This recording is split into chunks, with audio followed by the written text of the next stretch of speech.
নমস্কার বন্ধুরা, আমি প্রশান্ত আর আপনারা দেখছেন গীতাঞ্জলি সাধের বাগান। হ্যাঁ বন্ধুরা, দেখুন এগুলি হলো পুরনো গোবর সার। আমি এগুলোকে এখন তুলে নেব দুটি গাছ রোপণ করার জন্য।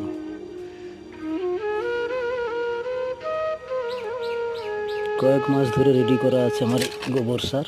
আমি এগুলো এখন সমস্ত গাছের মাটির সঙ্গে প্রয়োগ করে থাকি।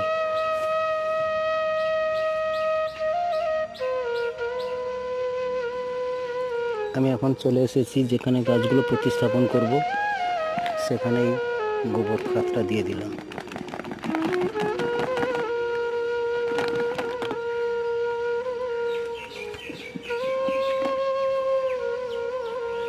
এটি হলো আমার বারাম রাস্তার দুই দিকে